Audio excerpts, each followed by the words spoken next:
Qui était là à la session précédente sur la biodiversité? Levez la main. J'en ai un.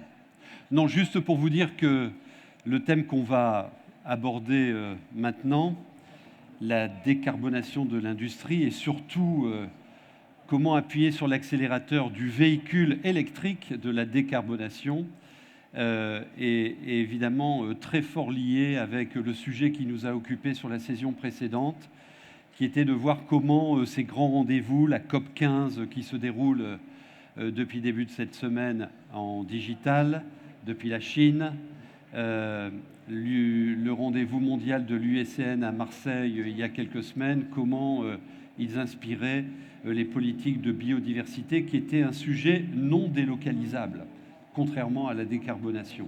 Et ça, c'est un axe différenciant important sur lequel nous reviendrons certainement avec nos invités.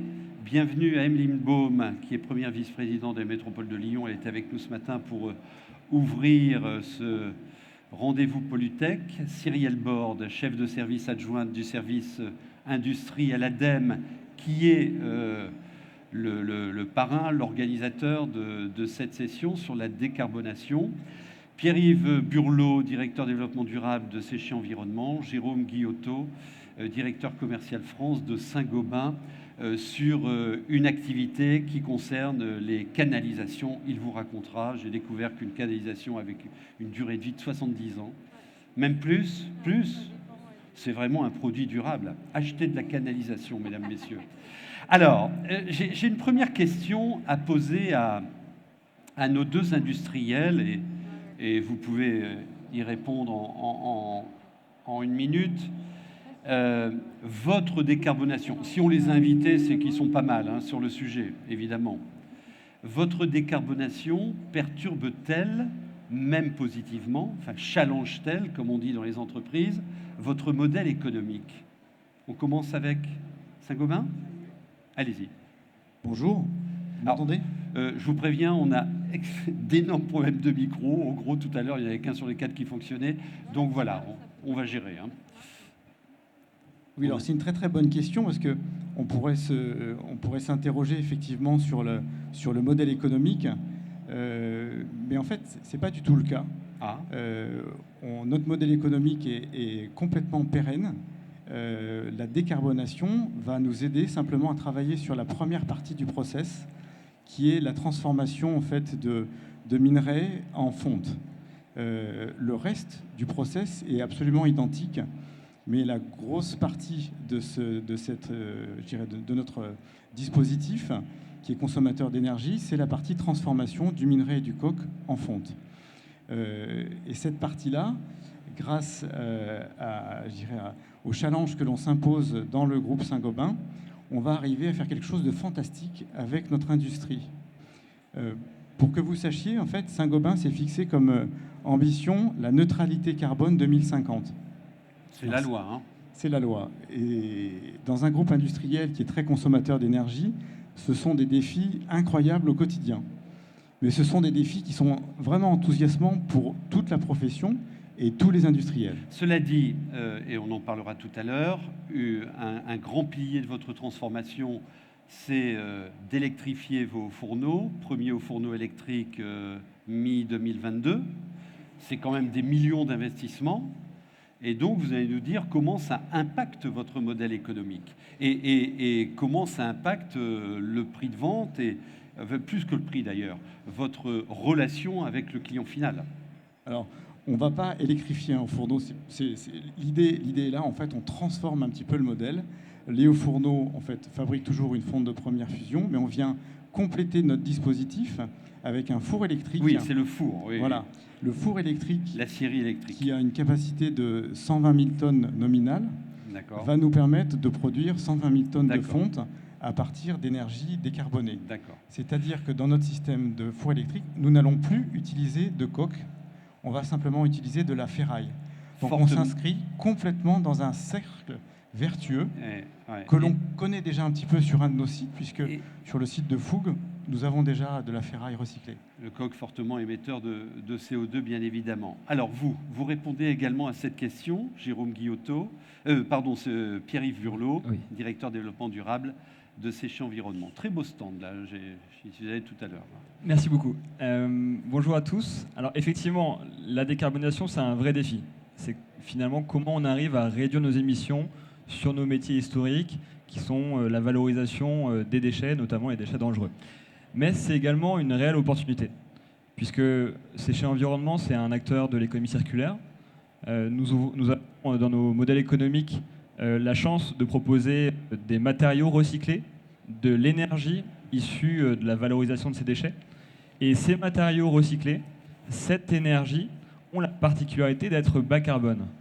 Donc la décarbonation des industries est une opportunité pour le groupe Séché Environnement, puisque ça nous permet d'accélérer sur les métiers de la valorisation, que ce soit de la valorisation matière ou de la valorisation énergétique.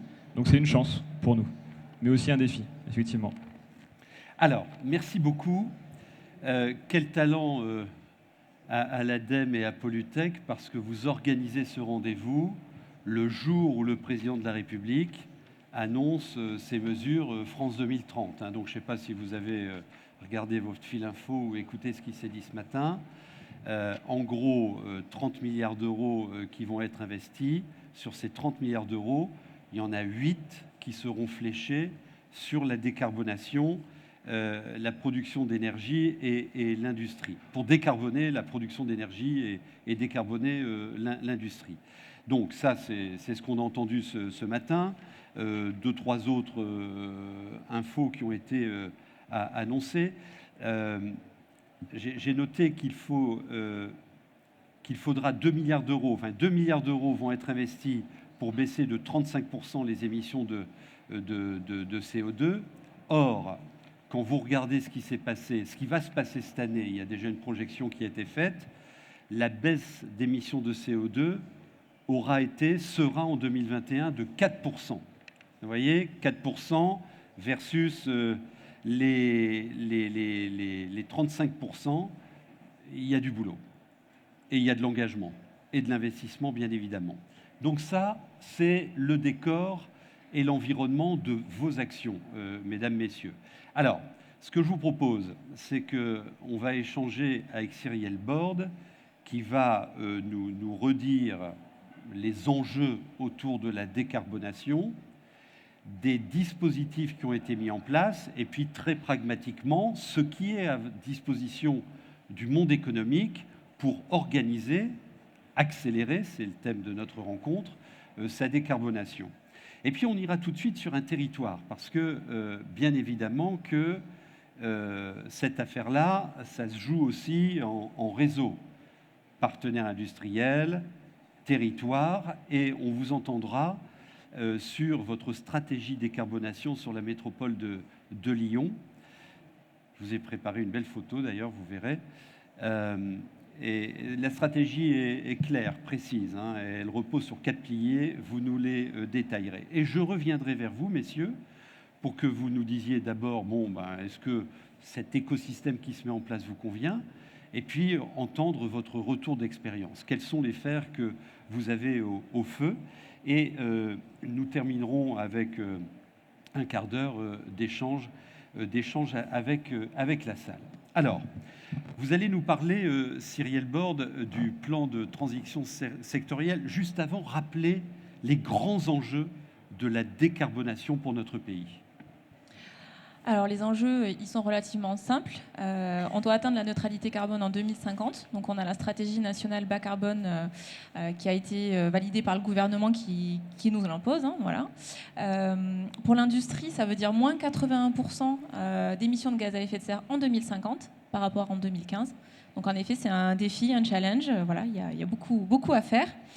Il faut savoir que l'industrie, aujourd'hui, c'est un secteur clé pour décarboner. L'industrie, c'est 20% de nos émissions de gaz à effet de serre. C'est aussi 20% de nos consommations énergétiques en France. C'est 3 millions d'emplois.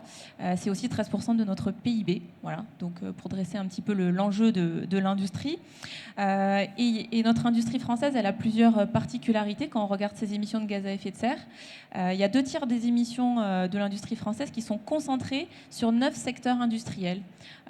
Ceux qu'on appelle les les industries grandes consommatrices d'énergie. On va y retrouver dedans, voilà, donc c'est pour ça que vous avez les petites vignettes écrites. Donc on va retrouver les métaux, l'acier et l'aluminium, le verre, le ciment, 3 produits de la chimie, donc le chlorléthylène, l'ammoniac, et puis les industries du sucre et du papier carton. Donc ces 9 secteurs, aujourd'hui, c'est plus d'une 50aine de sites en France qui émettent 2/3 des émissions de notre industrie. Donc évidemment, on a un vrai intérêt à travailler main dans la main avec ces filières parce que c'est le gros du sujet. Évidemment, l'autre tiers, on va retrouver des industries plus diffuses et on a aussi du dispositif pour entraîner toute la chaîne de valeur dans la décarbonation. D'accord. Au-delà du sujet sectoriel, on a aussi un sujet territorial parce qu'on est concentré sur 9 secteurs, mais on est aussi concentré territorialement. Typiquement, on a la moitié des émissions de l'industrie qui sont sur 3 zones industrielles ou portuaires ou zones industrielles un peu élargies. On va avoir Dunkerque, on va avoir Marseille, Fos-sur-Mer et Berre. Et puis vous allez avoir l'axe Seine avec Le Havre, Rouen et Port-Jérôme. Donc voilà, ces 3 zones, ces 3 territoires, c'est la moitié des émissions de l'industrie française. Donc on a un vrai enjeu à également travailler dans ces territoires à la décarbonation de l'industrie. Peut-être rappeler aussi qu'est-ce qu'on entend derrière décarbonation. Parce qu'il y a quelques années, on ne parlait pas de décarbonation, on parlait d'efficacité énergétique, de valorisation de chaleur fatale. Là, le mot est devenu à la mode. Alors, qu'est-ce qu'on met dans la décarbonation ? Il y a plusieurs leviers pour se décarboner dans l'industrie. Il y a tout ce qui va avoir trait à l'efficacité énergétique, la valorisation de la chaleur fatale. On va avoir tout ce qui est autour de l'efficacité matière, donc on va en parler, le recyclage, l'incorporation de matières premières recyclées et non matières premières vierges. Voilà, tout ça, c'est des filières qu'il faut développer parce que ça permet de réduire fortement les émissions de gaz à effet de serre. Il va y avoir la décarbonation du mix. Donc aujourd'hui, on a un mix combustible, gaz naturel. Des fois, on a du coke de pétrole. Voilà, on a plein de combustibles. L'objectif, c'est de les décarboner, donc de passer sur du renouvelable ou du bas carbone. Et puis, pour les émissions, finalement, qu'on ne pourra pas arriver à décarboner, parce qu'il y en aura, on parle aussi de technologies de captage et de stockage de CO2. Donc c'est ce qu'on met dans l'étiquette CCUS. Voilà, donc tous ces leviers, en fonction des secteurs, ils peuvent être activés de manière très différente parce qu'en plus, on n'a pas les mêmes leviers de décarbonation quand on est en sidérurgie, quand on est en chimie, quand on est dans les papeteries ou dans les sucreries. Voilà, donc il y a tout un panel de solutions. Et le schéma que vous nous apportez là montre encore plus le regard 360 qu'on doit avoir sur une démarche de décarbonation parce que ça impacte le process, la finance, mon client, et puis, vous l'avez dit, le territoire et l'écosystème. Donc, vous menez un énorme travail avec tous ces gens-là, les 9 secteurs, et vous avez commencé par le champion du monde. Le ciment. Le ciment. Alors oui, donc dans la vision 360, pour nous, c'est important de dire que la décarbonation, ce n'est pas que de la technologie. C'est aussi des évolutions de marché, parce qu'en 2050, on ne produira pas les mêmes produits, on ne consommera pas de la même manière, on ne se transportera pas dans les mêmes types de véhicules. Ah, ils l'entendent, ça ? Oui, ils l'entendent, mais c'est compliqué. C'est compliqué de se projeter pour un industriel en 2050, dans des marchés qui évoluent. C'est compliqué de formuler aujourd'hui une stratégie en tenant compte d'hypothèses de nouvelles consommations. Tout à fait. Prenons l'exemple du ciment. Dans 15 ans, on construira peut-être moins. C'est un objectif. Voilà, donc il y a la question des volumes et il y a la question de la valeur ajoutée, évidemment, parce qu'on peut aussi décorréler les deux. On peut imaginer qu'en 2050, on sera plus sobre en tonnage, en flux physique. Par contre, qu'on aura des produits bas carbone qui coûteront plus cher. Donc il y a évidemment un nouveau modèle économique à trouver pour les industriels qui est extrêmement important. Donc dans la vision 360, on regarde ça. On regarde si on plug tous les leviers de décarbonation, quel va être l'impact en termes de besoin d'investissement. Donc c'est ce que vous avez sur la slide. Sur la gauche, en fait, vous avez les émissions actuelles des cimenteries françaises. Donc c'est 10 millions de tonnes de CO2 par an en 2015. On a du coup modélisé l'impact des réglementations actuelles sur la baisse de la demande. On sait qu'en 2050, on construira moins de logements neufs, qu'on fera plus de rénovation. Donc ça veut aussi dire moins de béton dans les ouvrages et donc de facto moins de ciment à produire. Donc on a une petite partie de baisse de la demande et puis on vient plugger tous les leviers de décarbonation qui sont aujourd'hui identifiés par les industriels cimentiers. On a l'upgrading qui est la rénovation du four cimentier. On a la décarbonation du mix. On va mettre beaucoup plus de combustibles solides de récupération dans les fours plutôt que mettre des combustibles fossiles. On va essayer de réduire au maximum le taux de clinker parce que le clinker c'est ce qui pèse le gros des émissions dans le ciment. Donc si on arrive à diminuer la part de clinker dans la formule, c'est beaucoup des recettes, hein, l'industrie lourde, dans la formule du ciment, voilà, on va atteindre encore des réductions d'émissions. Il y a de l'efficacité énergétique, c'est ce qu'on a mis dans l'incrémental. Et la partie bleue, c'est captage-stockage de CO2. Ça, c'est une trajectoire qu'on a co-construite avec les industriels du ciment et le SFIC, qui est la société qui fédère et qui regroupe cette industrie cimentière, qu'on remercie parce qu'on a beaucoup travaillé avec eux. Et donc, on s'est accordé sur un futur plausible en 2050, un scénario de référence qui était partagé avec eux. Et donc, on arrive à quoi en 2050 ? On arrive à moins 54% des émissions de gaz à effet de serre. Ah, si on fait ça. Donc, si on fait ça, c'est déjà beaucoup. C'est-à-dire que quand on regarde la facture, qui est la partie droite de la slide, c'est quand même plus de 4 milliards d'investissements sur 2020-2030, avec vraiment un mur d'investissement sur la prochaine décennie. C'est-à-dire que sur la prochaine décennie, si on veut atteindre cette trajectoire, il faut rénover les cimenteries, il faut réduire les taux de clinker, imaginer de nouvelles formules, faire de l'efficacité énergétique, faire des CSR. Et ensuite, on mise en 2035 sur l'émergence de la technologie de captage et de stockage de CO2, qui aujourd'hui est plutôt à un niveau de maturité autour de... Enfin, on a un stade R&D, mais là, l'idée, c'est qu'on mise sur le déploiement du CCS en France, sur les cimenteries qui seraient éligibles. Alors, 2 questions là-dessus. La première, vous y avez déjà un peu répondu. Est-ce que les technos existent pour aller vers ça ? Et deuxième question, il va falloir ouvrir le porte-monnaie. Est-ce que les industriels sont prêts à investir rapidement ? Alors, il y a une vraie dynamique aujourd'hui. On n'aurait peut-être pas dit ça il y a 3 ans, avant le Covid, avant le plan de relance. Aujourd'hui, on a vraiment des industriels qui... excusez-moi, page de pub. S'il vous plaît, retrouvez la thématique plastique sur le forum Méritoral tout au long de la journée. Merci. C'est les prochains, le plastique. Donc ce que je disais, c'est qu'on a une dynamique très, très importante en ce moment. Le Covid nous a quand même montré qu'on était très vulnérables dans nos chaînes d'approvisionnement. Donc il y a tout le sujet de la relocalisation et de la réindustrialisation qui est vraiment au cœur des débats publics depuis 1 an, ce qui n'était pas forcément sur les 10 dernières années. On a un prix du CO2 également qui a dépassé 60 € la tonne de CO2 ces derniers jours, alors qu'il a plafonné à quelques euros pendant aussi un bon moment. Et en plus, on a l'Union européenne qui nous dit, là, de toute manière, il va falloir accélérer. Donc, on va réviser la directive quota. Donc, on va attribuer moins de quotas de CO2 gratuits aux industriels.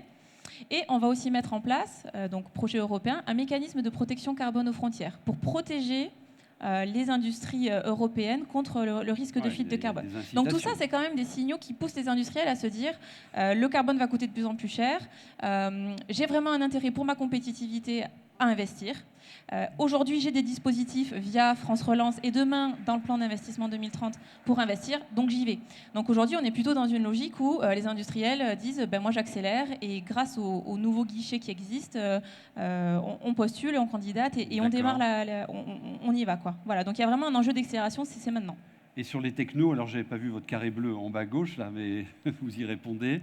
Elles ne sont pas toutes là. Alors oui, évidemment, quand on regarde ce graphique à gauche, donc on voit bien qu'on est à moins 54%, sachant qu'on a quand même mis un peu de captage de CO2 qui n'est pas tout à fait mature.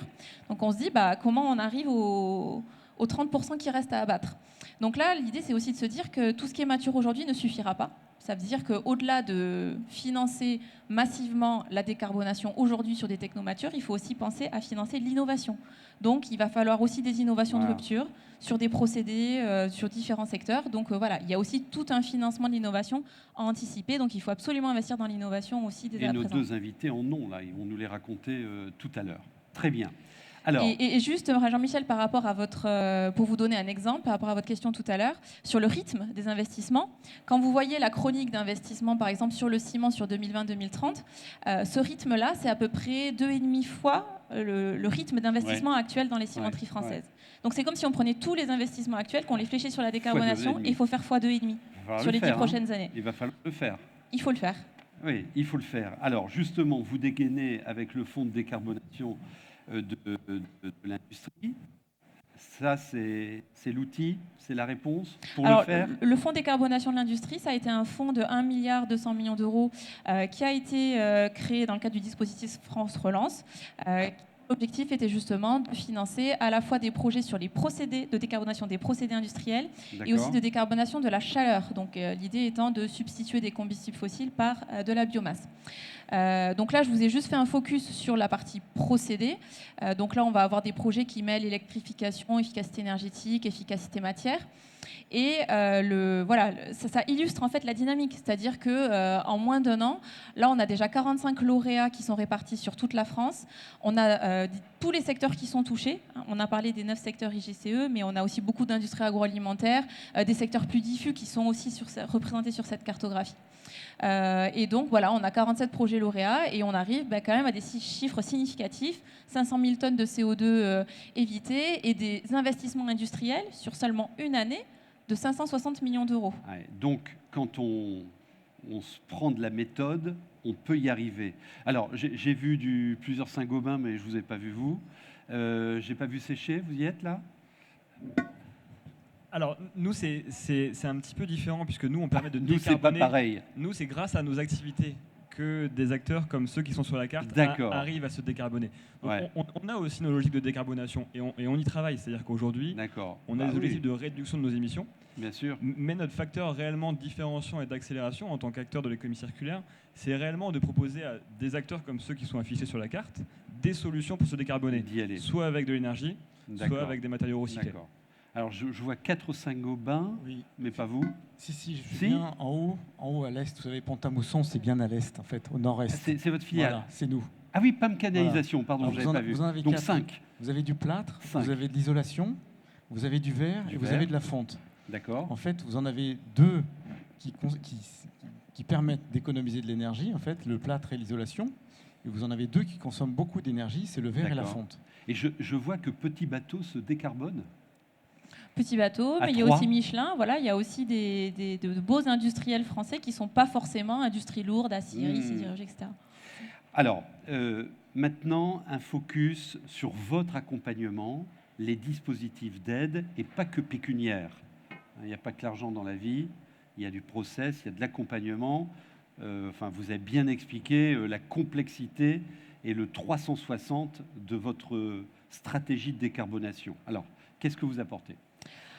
Alors là, en effet, on a parlé plutôt du côté subvention avec le fonds décarbonation industrie et des besoins d'investissement en CAPEX. On a aussi d'autres dispositifs d'accompagnement. Donc, comme je le disais, on a un gros volet d'innovation. Vous avez entendu parler du programme Investissement d'avenir dans les précédentes années. Le PIA 4e édition va démarrer l'année prochaine avec une action spécifique sur la décarbonation de l'industrie. Donc avec des moyens dédiés, des appels à projets dédiés. Va même y avoir des appels à projets dédiés au territoire. Voilà, donc c'est vraiment un enjeu clé. La décarbonation de l'industrie, c'est un enjeu clé, c'est une filière que l'État français souhaite accélérer. Voilà. Donc il va y avoir des moyens conséquents mis dessus. Et évidemment, l'annonce de notre président de la République ce matin va totalement dans ce sens. Il y a le volet investissement dont j'ai parlé, donc je ne vais pas revenir dessus. C'est le fonds décarbonation industrie. Il y a aussi les outils qu'on avait avant. Enfin, il n'y avait pas que le FDI. Il y a tout ce qui est fonds chaleur, fonds économie circulaire, où il y a encore des fonds conséquents. J'ai aussi indiqué l'hydrogène, parce qu'on a aussi des appels à projets pour développer l'hydrogène dans des écosystèmes. Et il y a aussi des usages industriels de l'hydrogène qui vont se déployer dans les territoires. Et puis il y a toute cette brique au milieu qui est plutôt dans l'accompagnement, dans la structuration de la démarche pour aider à la décision. Et pour ça, on a 2 initiatives phares à l'ADEME. Une qui s'appelle ACT, c'est celle qui est en bas au milieu, Accessing Low Carbon Transition, où là, c'est vraiment une méthodologie à la fois d'accompagnement pour des entreprises pas trop matures qui voudraient construire leur stratégie de décarbonation. Et l'objectif est vraiment d'arriver à s'inscrire dans la neutralité carbone définie dans les accords de Paris. Donc c'est vraiment sur la stratégie et les moyens alloués par l'entreprise pour s'assurer qu'ils sont bien alignés avec cette trajectoire. Et puis on a, alors ça c'est une méthode internationale, voilà, Cocorico, on est très content de l'avoir développé en France, mais c'est vraiment, ça s'adresse à des groupes qui ont des actifs dans plein de pays, voilà, donc c'est intéressant pour les grands groupes.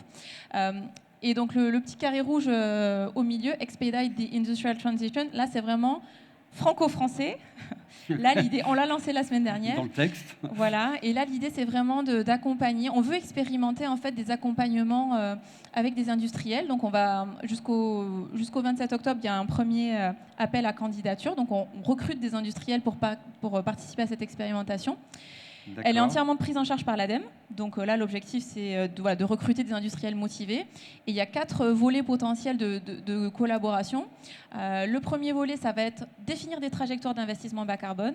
Donc on prend les différents sites de l'industriel en France, on regarde quels sont les sites prioritaires, qu'est-ce qui a déjà été fait, qu'est-ce qu'on programme comme investissement bas carbone, sur quel levier, à quel horizon temps, quel schéma de financement trouver. Donc voilà, l'idée c'est vraiment de travailler sur des feuilles de route concrètes et de guider vers les bons guichets de financement. Et puis on va avoir des études assez techniques parce qu'on voit que les leviers de décarbonation, c'est travailler sur le mix énergétique. Donc là par exemple l'O2 c'est vraiment construire la décarbonation du mix énergétique du site. Et puis on veut aussi expérimenter des choses qu'on connaît moins ou qu'on a moins travaillé à l'ADEME, qui sont tout ce qui va être audit de stratégie d'achat d'énergie décarbonée et aussi tout ce qui est effacement. Parce que le sujet de l'effacement pour préserver le réseau électrique, c'est aussi un sujet qui va vraiment se renforcer dans les années à venir. Donc pour ça, il y a un appel à candidature qui est ouvert. C'est une info là, mesdames, messieurs. Voilà, c'est sorti la semaine dernière bien, et on vous invite vraiment à vous en saisir parce que pour les industriels, vous vous engagez à participer à cette expérimentation et c'est entièrement pris en charge. Donc on ne peut que vous inciter à le faire. Alors vous avez le lien pour candidater. Mais vous faites cyriel.board@adem.fr et ça marche aussi. Bon, c'est une news très importante. C'est un acronyme, ça veut dire... Alors, en anglais, ça veut dire accélérer. Alors, Expedite, ça veut dire accélérer. Accélérer. Et puis, après, on s'est amusé avec les lettres. Expedite, c'était expérimentation pour la décarbonation de l'industrie et la transition énergétique. Voilà. Ouais. On retombe sur nos pattes. Ça marche. Ça marche. Encore 2 questions très vite. Vous n'y échappez pas. Est-ce qu'il y a un effet sortie de crise Covid, en plus ou en moins? Et 2, il y a un gros sujet qui est celui du traitement des chaleurs fatales. Est-ce que c'est intégré là-dedans? Est-ce qu'il y a un dispositif spécifique pour ça? Alors, je vais peut-être parler de la chaleur fatale en premier parce que c'est un peu lié avec Expedite. Alors oui, nous, ADEME, on accompagne depuis longtemps la récupération de chaleur fatale. On en fait dans le fonds décarbonation industrie. Donc on a des projets qui mêlent efficacité énergétique, récupération de chaleur fatale en interne ou vers l'externe. Donc sur le site ou vers un voisin qui pourrait valoriser la chaleur. Donc dans le volet 2 qui est autour de la décarbonation du mix, on peut aussi y mettre valorisation de chaleur fatale. Et c'est un vrai enjeu parce qu'aujourd'hui, il y a un gisement de l'ordre de 100 TWh aujourd'hui de chaleur qui est perdu, qui part aux petits oiseaux. Et ça représente quand même un tiers de la consommation fossile combustible de l'industrie. Voilà, donc il y a toujours vraiment beaucoup d'enjeux sur ce volet-là. Mais c'est aussi beaucoup un volet territorial parce que c'est des synergies entre acteurs. Valoriser sa chaleur fatale à 3, 4, 5 voisins ou sur un réseau de chaleur. Voilà, c'est un projet conséquent et il faut pas mal de temps pour le monter. D'accord. Mais on est confiant. Et donc l'état des troupes, là, actuellement, sortie de crise, ils y vont, ils ont d'autres priorités, qu'est-ce qu'ils disent? Comme France Relance a été beaucoup axé sur on sortira de la crise, mais on sortira aussi par la décarbonation et par la transition. Aujourd'hui, c'est honnêtement, les industriels, ils allient vraiment les 2 sujets. Donc, ils réfléchissent aussi à comment placer sur le marché leurs produits verts. Parce que si on fait beaucoup d'investissements, c'est pour répondre à un marché.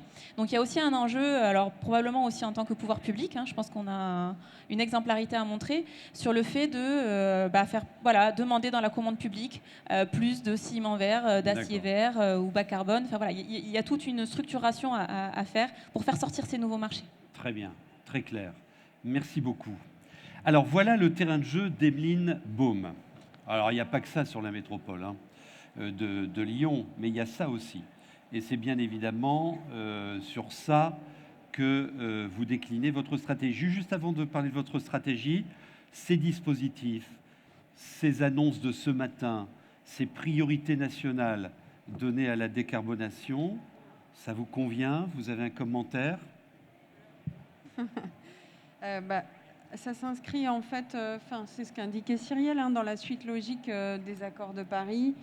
l'application de la stratégie nationale bas carbone. Et puis je rappellerai qu'il y a quand même la COP26 qui est bientôt, donc on a quand même un gouvernement qui a, mais c'est normal, hein, en tête l'agenda événementiel et qui tient la communication. Après, moi je suis très contente qu'il y ait du financement public. Parler de l'événement Pollutech qu'ils ont annoncé ce matin. Oui. Non, mais je pense qu'il y a vraiment un calendrier d'annonce avant la COP26, mais c'est normal. Enfin, il me semble qu'en règle générale, on souhaite tous collectivement être jugés sur nos actes. Quand on est dans le monde de l'entrepreneuriat, c'est sur le sujet de la rentabilité et de la pérennité de l'organisation. Quand on est dans le monde des collectivités et entre guillemets des pouvoirs publics, si pouvoir il y a, ça se joue à d'autres moments, ça s'appelle des élections et il me semble qu'il y a une séquence électorale dans pas trop longtemps. Je pensais que vous pensiez Ceci étant dit, de façon très pragmatique, je trouve ça bien qu'on mette au centre du débat politique les sujets d'activité productive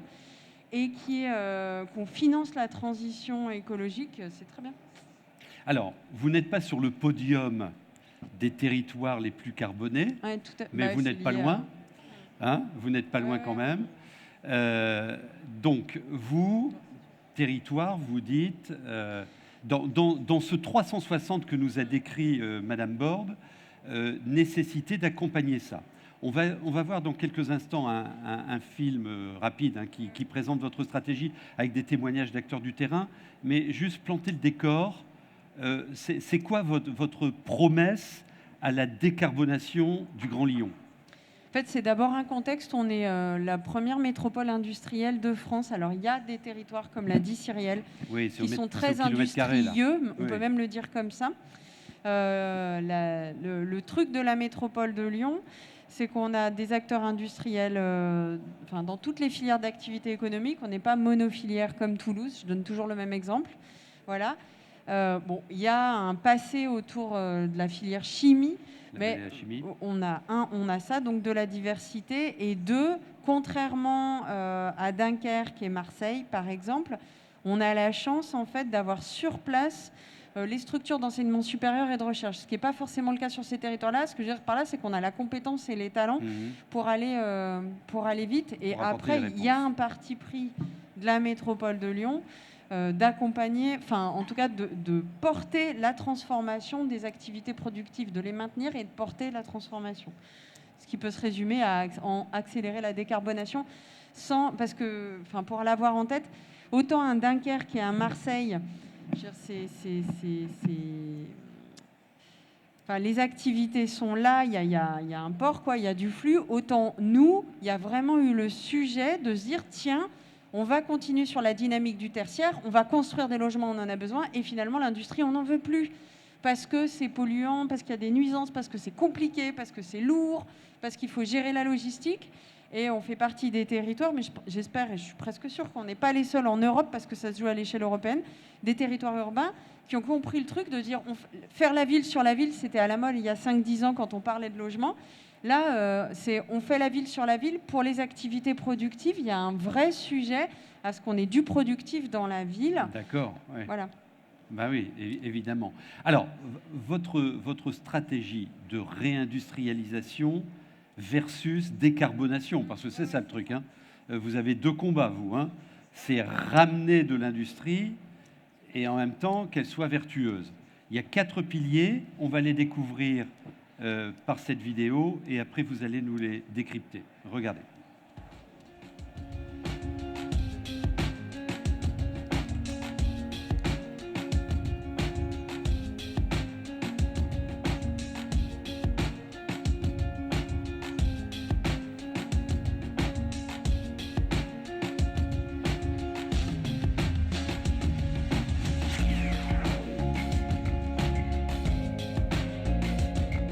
Sur la plateforme Axel One, nous accompagnons depuis 10 ans des entreprises de toute taille et des laboratoires académiques pour favoriser le passage à l'échelle industrielle. Que ce soit dans le domaine du recyclage des plastiques, dans le traitement de l'eau ou dans le recyclage des batteries, les projets collaboratifs portent sur des procédés et des matériaux à faible impact environnemental. Nous œuvrons au quotidien pour une industrie durable au service de l'économie circulaire.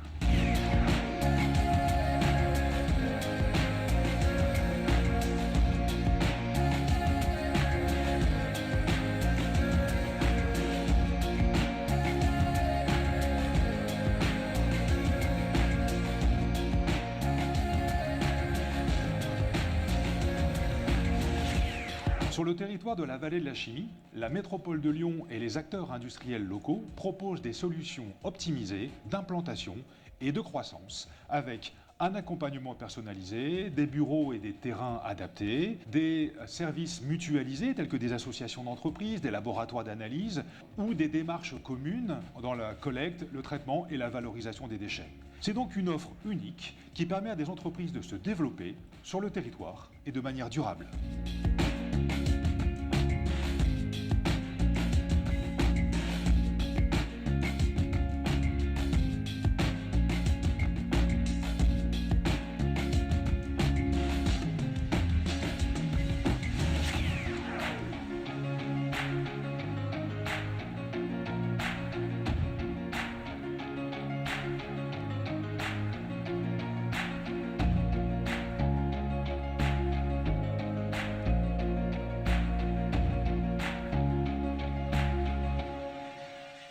Avec la métropole de Lyon, nous avons décidé de dialoguer avec la population dans les prochains mois, de leur parler d'industrie. L'idée, c'est de toucher en particulier les jeunes, de leur donner envie des métiers d'industrie qui sont rémunérateurs et qui offrent des perspectives, qui surtout en fait sont pour la plupart du temps des métiers où on fabrique des produits qui sont utiles pour les gens. Et être utile dans une société, ça fait sens.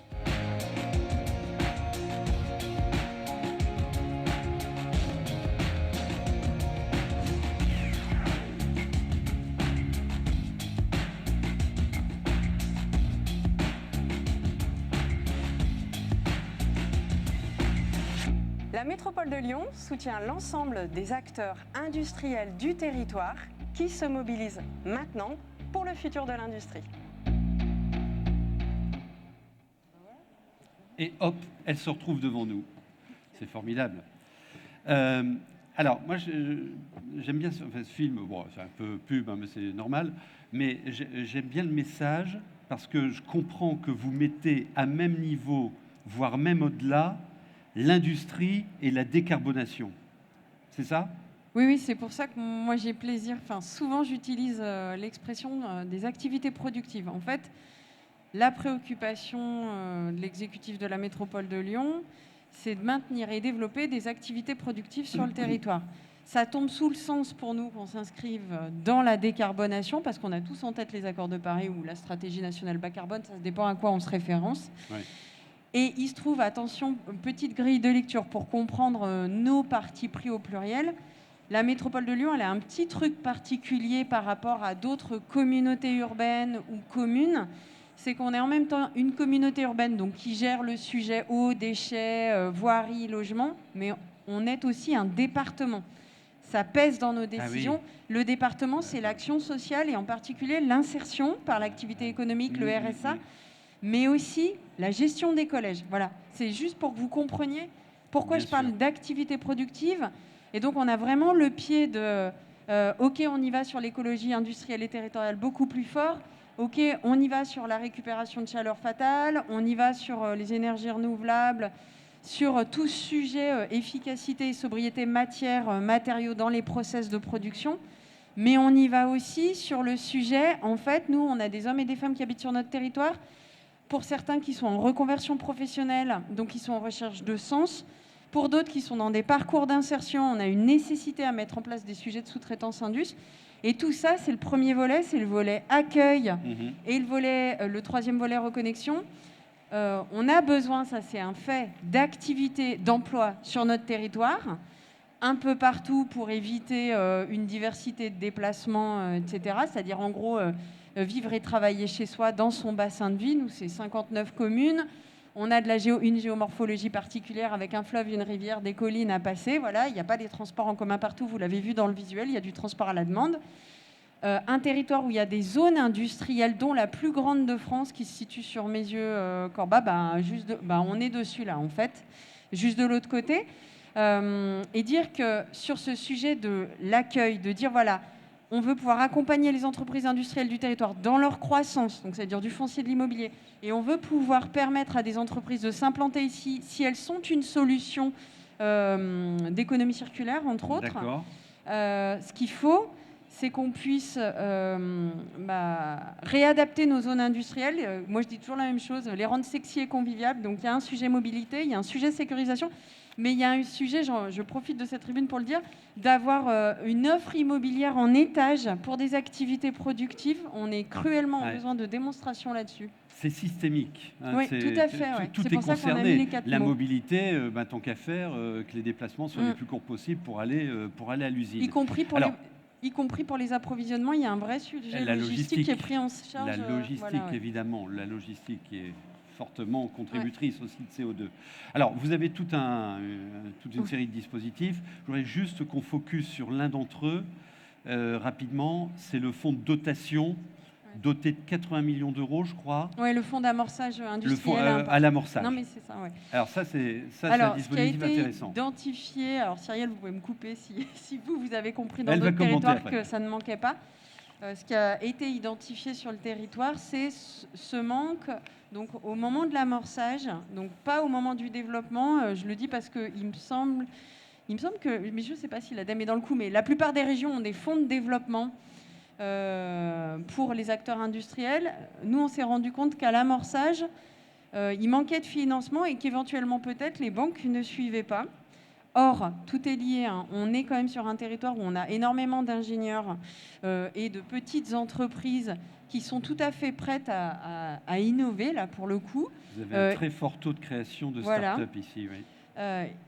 Et à ce moment-là, nous, on souhaite, à partir du moment où elles s'inscrivent dans une logique d'impact très faible carbone, d'impact social et en coopération, donc on a toute une grille de critères d'impact, on est OK pour rentrer au capital de ces entreprises et rester, c'est ça le truc nouveau, relativement longtemps, c'est-à-dire 10 à 12 ans, contrairement à d'autres fonds où on est sur du 3-5 ans. 4-5 ans, oui. Voilà. Ah oui.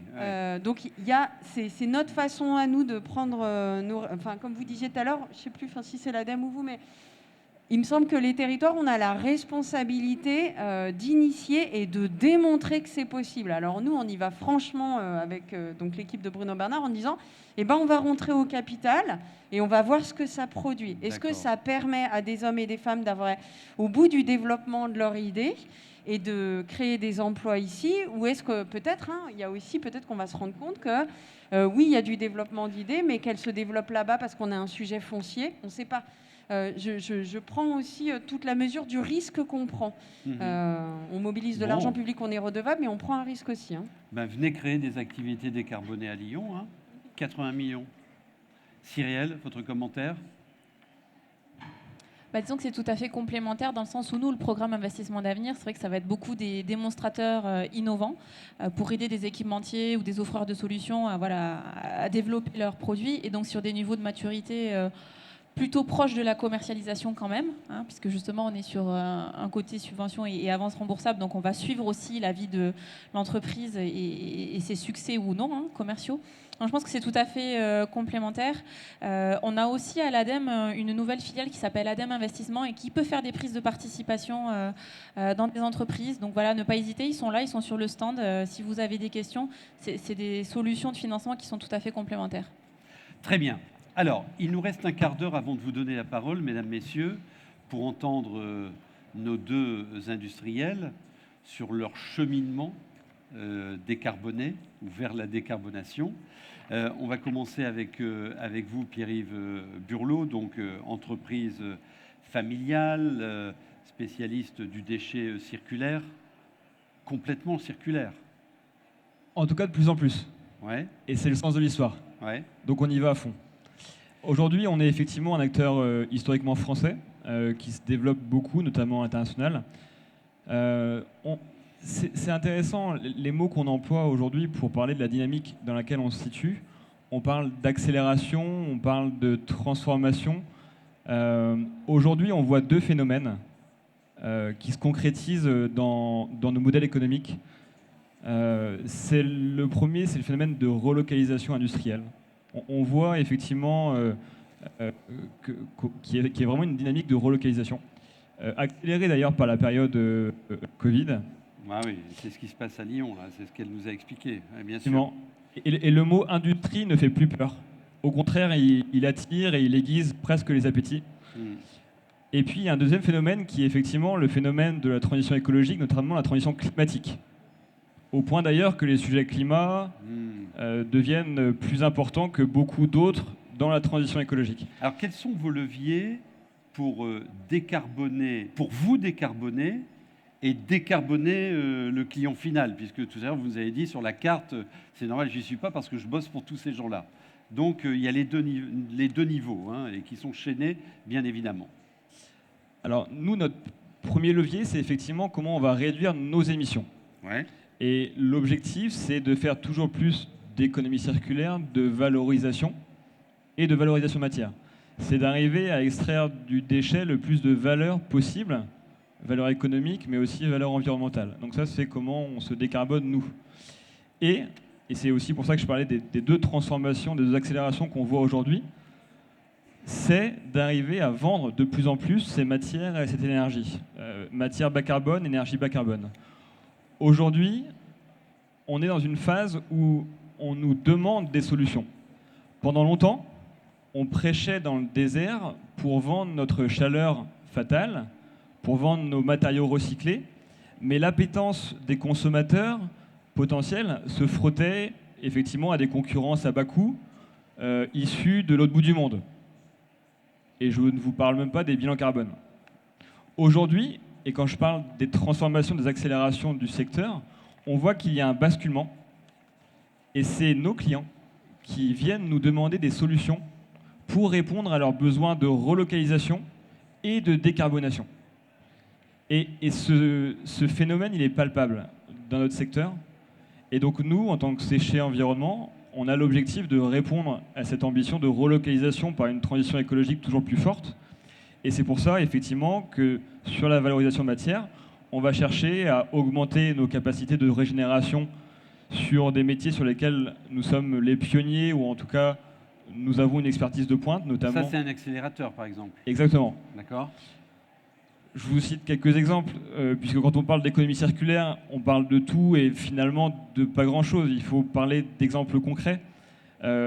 Aujourd'hui, Séché Environnement est un des leaders de la régénération des solvants qui sont utilisés principalement dans la chimie fine et la pharmacie. Aujourd'hui, à quelques kilomètres d'ici, on a un des premiers acteurs européens de la régénération des solvants. Ces solvants régénérés viennent en compétition avec des solvants vierges issus d'Asie. Et aujourd'hui, grâce à cette offre française de solvants régénérés, nous arrivons à décarboner les industries pharmaceutiques, les industries chimiques. Et je pourrais vous citer comme ça des exemples sur différents sujets. À quel point de jonction l'économie circulaire croise la décarbonation? Parce que l'économie circulaire, c'est votre core business. Enfin, ça devient votre core business. Et il y a l'objectif de décarbonation. Où sont les points de jonction? Ça, c'est une très bonne question. Merci. Puisque, non, mais c'est réel et c'est aussi très, très, très compliqué puisqu'on mêle différents axes de transition écologique au sein d'une même réflexion. Si on croise la logique décarbonation avec la logique économie circulaire, on voit que certains matériaux permettent de cocher la case économie circulaire et décarbonation. J'ai parlé des solvants. Jusqu'à 10 fois moins d'émissions pour la même tonne de solvant. Mais on a effectivement des matériaux pour lesquels la balance n'est pas aussi favorable. Typiquement, et c'est un petit peu cruel pour la filière économie circulaire, mais le papier carton, quand on le recycle, émet plus que quand on l'utilise via du vierge. Donc effectivement, la grille économie circulaire n'est pas toujours alignée avec la grille décarbonation. D'accord. Notre objectif, c'est effectivement de nous positionner sur les métiers qui associent et économie circulaire et décarbonation pour démultiplier nos impacts. Et justement, est-ce qu'il y a déjà, soyez cash, hein, est-ce qu'il y a déjà des sujets sur lesquels vous êtes dit, ça on n'y va pas parce que c'est trop chaud pour notre rentabilité? Alors effectivement, nous, plus que la rentabilité, ce qu'on va chercher, c'est répondre à un besoin de nos clients. J'ai pris le cas des solvants, je vais prendre un autre sujet qui est le cas du brome. Séché Environnement est la seule entreprise industrielle au monde à produire du brome recyclé. Alors, c'est quelque chose qui n'est pas forcément connu, mais là encore, à quelques kilomètres d'ici, on a le brome qui est une ressource critique pour l'industrie, qu'on utilise dans différentes applications. Vous savez tout ce que c'est, le brome? Oui. Alors, le brome, c'est une ressource qui est principalement utilisée en pharmacie et en chimie, qu'on retrouve dans des dans des procédés qu'on côtoie tous les jours, notamment pour inifuger les matériaux. Ah. Mais leur application principale, c'est finalement la pharmacie et la chimie. D'accord. Et on avait un de nos clients qui gérait des déchets bromés et qui nous a demandé, il y a plus de 6 ans maintenant, si on pouvait avoir des solutions pour recycler ce brome. Sachant qu'il n'y avait aucun procédé industriel au monde connu pour le faire. Aujourd'hui, le brome vierge est produit notamment dans la mer morte, parce qu'on a des concentrations de brome extrêmement importantes, mais avec des procédés polluants, puisque ça consomme beaucoup d'énergie.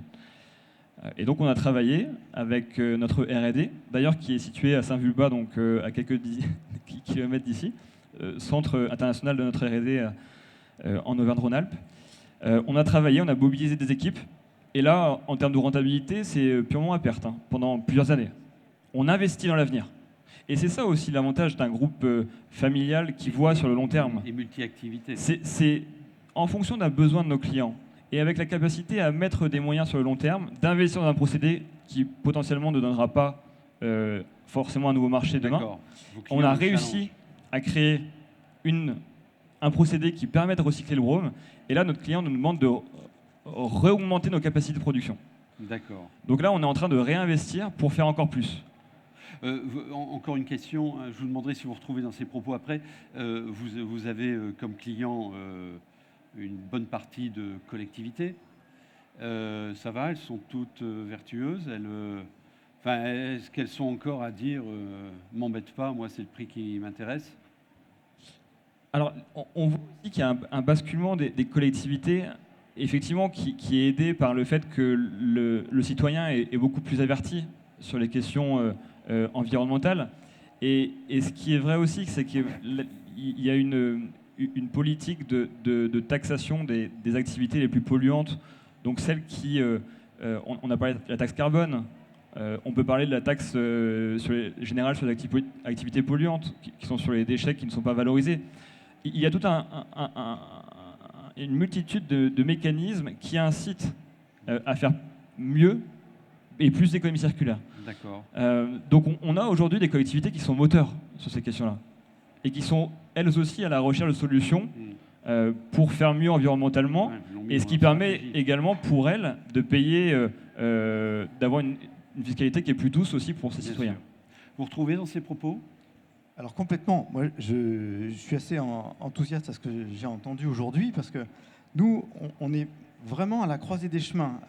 Vous posiez la question tout à l'heure, est-ce que la logique de décarbonation et l'économie circulaire se croisent, et quand se croiseront-elles?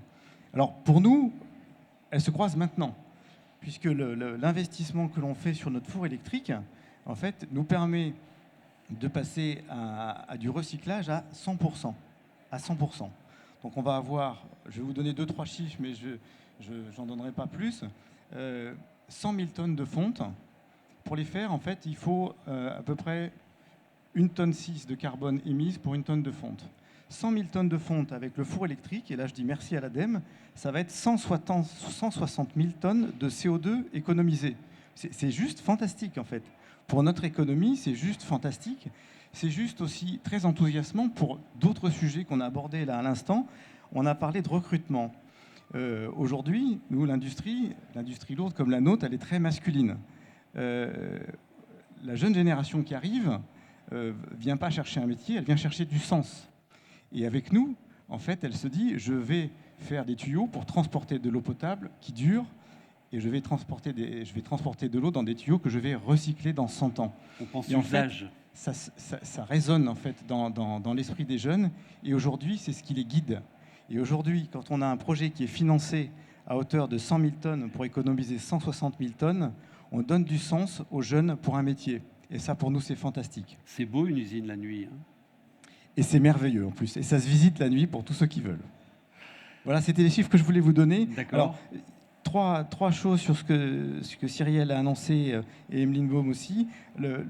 L'économie, pour nous, c'est la vitalité des territoires.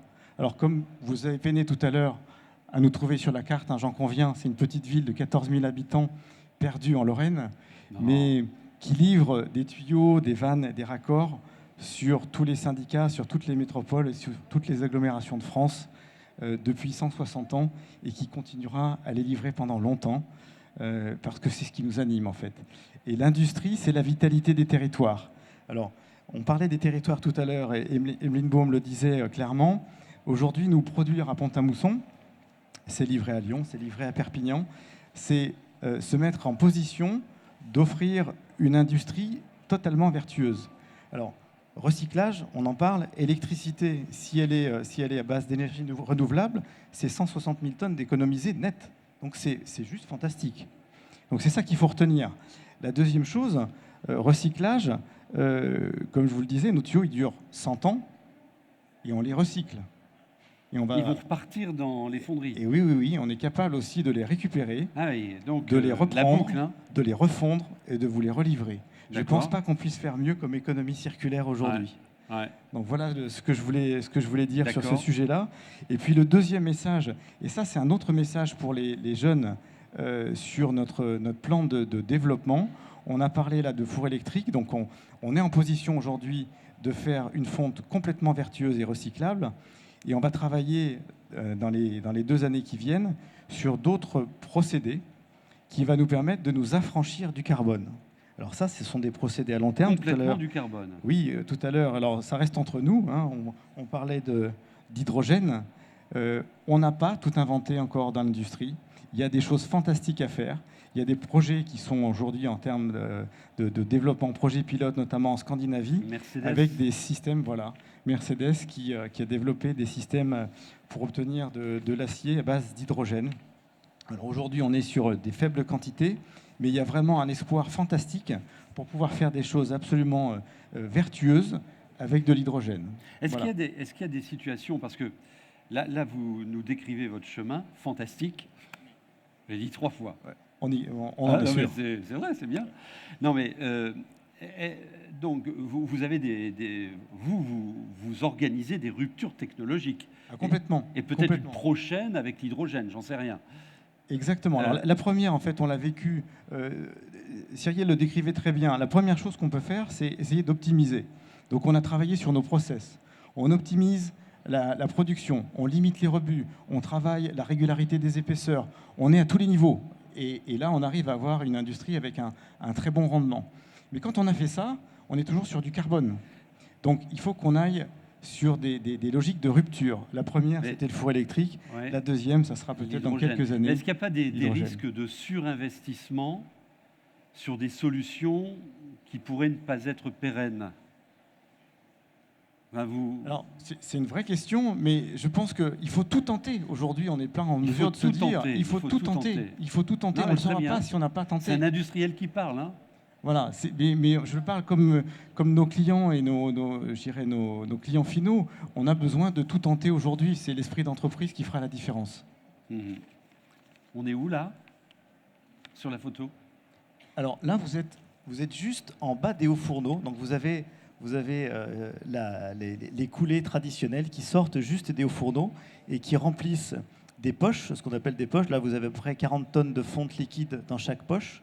Et ensuite, cette fonte va être retraitée avec du magnésium pour devenir de la fonte ductile. Vous prenez vraiment les devants de votre transformation, même si ça coûte. Oui, mais même si ça coûte, mais il faut absolument qu'on le fasse. Je pense qu'aujourd'hui, ce que l'on livre, ce sont des tuyaux qui vont servir jusqu'à nos arrière-petits-enfants. Enfin, tuyaux ou solutions. En fait, on a une responsabilité, tous ici, pour choisir les bons matériaux et les choisir en connaissance de cause. Donc on a une responsabilité sociale très forte. Et c'est ce qu'on essaye de mettre en place à Pont-à-Mousson avec la recherche. Il me semble aussi, c'est ce que j'ai mis à l'écran, là, vous avez plus qu'un groupe projet pour écrire, c'est un boulot qui va vous conduire à 2023, la meilleure approche d'investissement pour décarboner. Hein, et ça va parler à votre stratégie, ça aussi. Complètement. Ouais.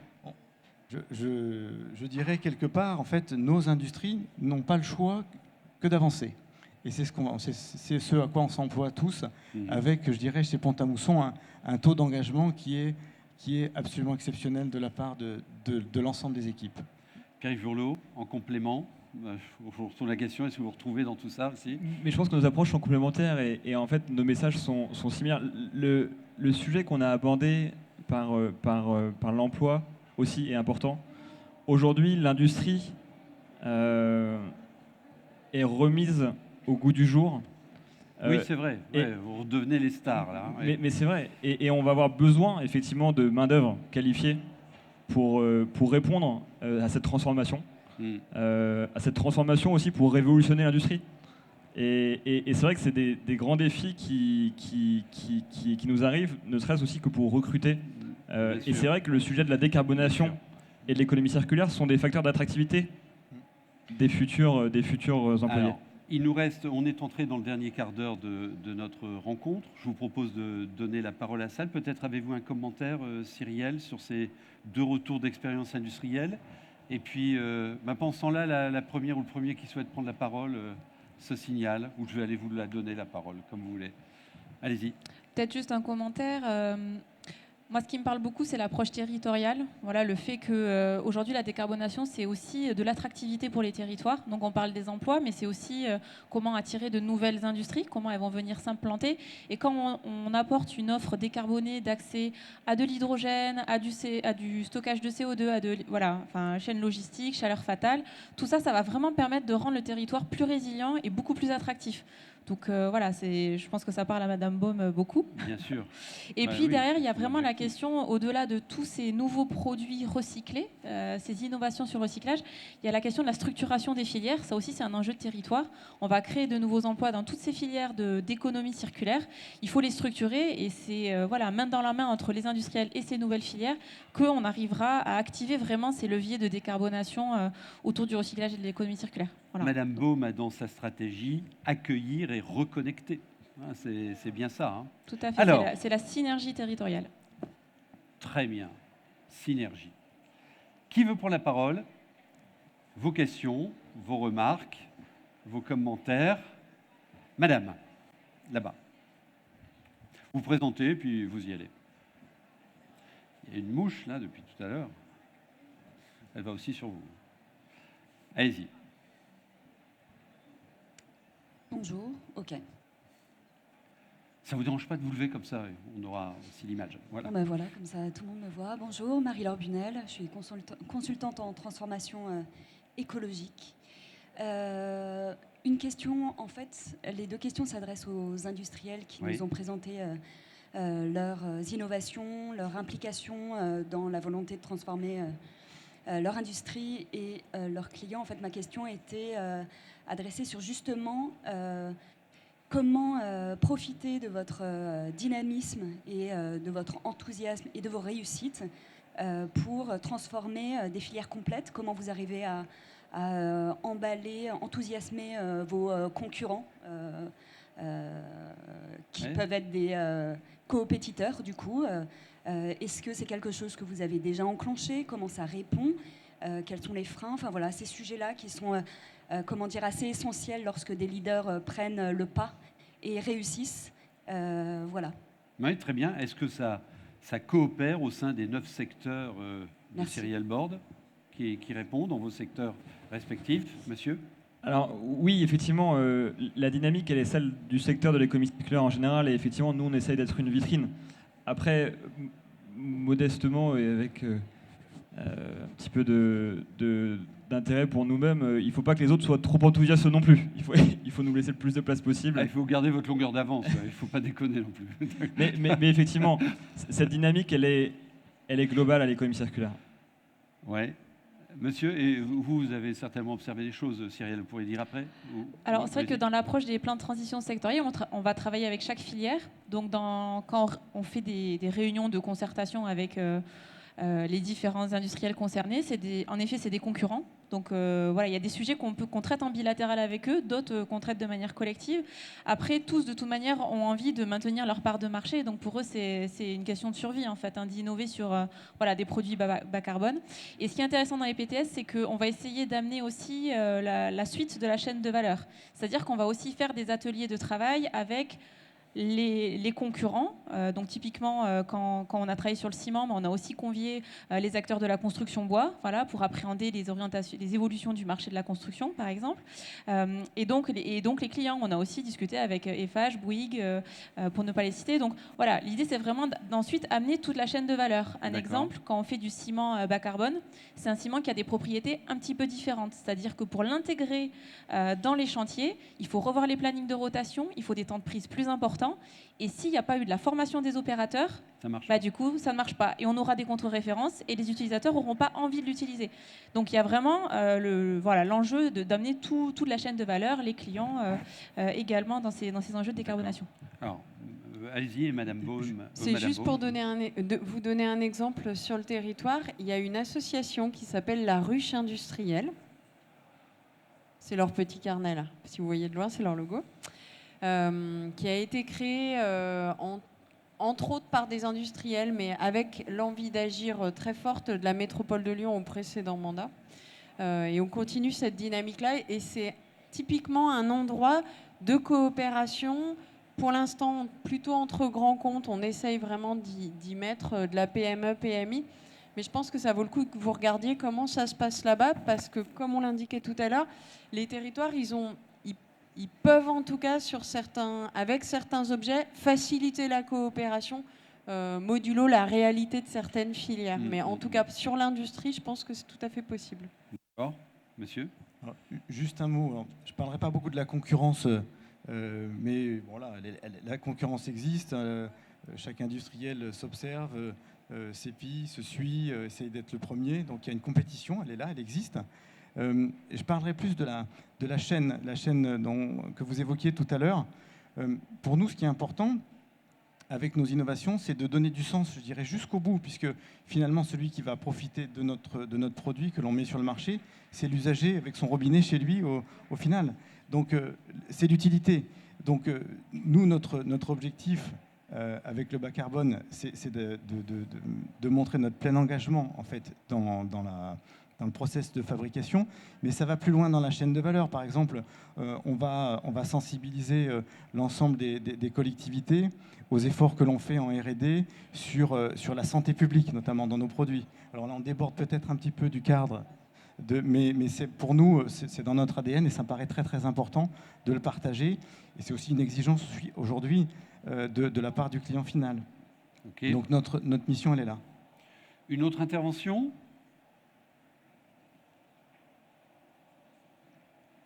Il nous reste 7 minutes.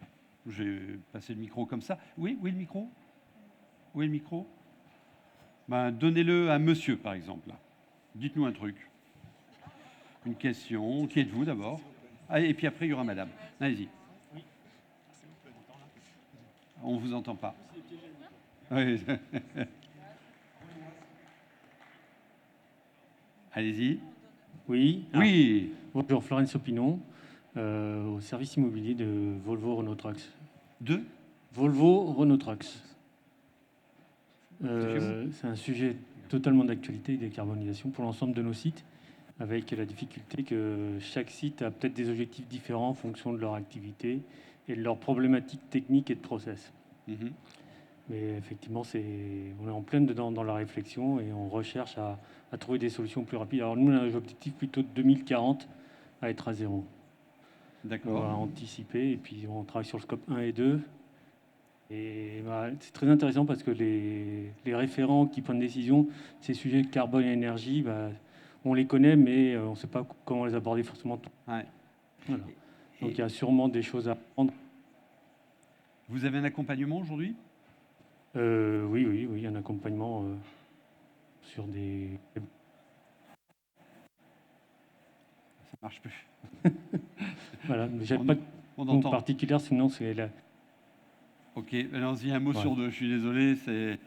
Bon, on va tenter... Merci monsieur. Madame ? Merci. Maria, Guaga Energy, c'est des producteurs de biométhane. Dans les cadres de France Relance et de tout ce parcours de décarbonation, on entend beaucoup parler d'électrification des usages, économie circulaire, hydrogène. Est-ce que les biogaz, pour vous, a un rôle à jouer dans cette transition de décarbonation? Dans vos process? Allez-y. Je me lance. Alors oui, évidemment, ça fait partie des combustibles entre guillemets verts, voilà, qui vont contribuer à décarboner notamment notre réseau de gaz. Donc sachez qu'on est en train de travailler au sein de l'ADEME sur un exercice prospectif 2050 où on est en train de construire 4 scénarios de neutralité carbone avec 4 narratifs très différents entre des scénarios très hyper mondialisés et des scénarios très sobres.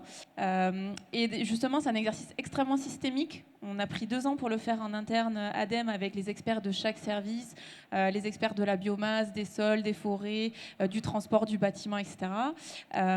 Et ce travail-là, en fait, justement, il permet de regarder, avec la ressource dont je dispose, qu'est-ce que je peux produire comme carburant alternatif, comme combustible décarboné, et ce, dans des univers très différents. Voilà. Donc, on est en train de finaliser tout ça. Sorti le 15 novembre? Le 16 novembre, Jean-Michel, sauf si ça a été avancé depuis. Mais, et l'objectif, c'est vraiment d'ouvrir le débat, en fait, sur les différents univers possibles, les projets de société aussi, parce qu'il y a évidemment, entre ces 4 scénarios très différents, il y a des mesures d'accompagnement très différentes. Et aussi des univers plus désirables les uns que les autres. Voilà. Donc je vous invite en tout cas sur le biogaz et le biométhane à aller regarder parce qu'on va publier aussi toutes les hypothèses. Donc vous pourrez également quantifier les potentiels en tout cas qui ont été identifiés. Un gros travail, hein. Une grosse production attendue, 16 novembre. Monsieur? Peut-être sur le sujet biométhane, effectivement, nous, en tant que consommateurs potentiels un jour de biométhane, mais également aussi producteurs de biométhane issus notamment des biodéchets, nous sommes intéressés par ce vecteur énergétique bas carbone qui peut effectivement venir en substitution de gaz naturel, donc décarboné grâce à une solution biométhane. Et ça me permet de rebondir aussi à la question de la concurrence. Aujourd'hui, la concurrence sur le secteur de l'économie circulaire, finalement, elle n'est pas entre acteurs de l'économie circulaire. Elle est finalement entre les acteurs de l'économie circulaire et les solutions fossiles. Et c'est ça qui est intéressant, c'est qu'aujourd'hui, nos solutions, que ce soit nos solutions matières ou nos solutions énergie, on parle du biométhane, mais on pourrait parler aussi de la chaleur, viennent en substitution de ressources fossiles ou de ressources vierges. Et c'est là où sont nos principaux concurrents. Et donc c'est tout un modèle effectivement qu'on essaye de révolutionner. Une dernière intervention et on conclut. Qui veut prendre la parole? Qui? Une fois, 2 fois. Très bien. Il nous reste 1 minute pour conclure. Alors vous deux, là, les industriels, vous allez nous dire un dernier truc de fantastique et je donnerai le mot de la fin à Cyrielle. Juste un truc fantastique. Et à Emeline Beaune. Allez-y. En fait, l'effet secondaire en fait, de ces sujets de décarbonation et de ce qui nous pousse à innover, ça transforme pour nous notre manière de recruter. Avant, les gens rentraient chez Pont-à-Mousson, on allait chez Pont-à-Mousson. Aujourd'hui, je dirais comme dans toutes les entreprises modernes, on vient nous choisir. En fait, nous ne choisissons pas nos salariés, ce sont les gens qui viennent.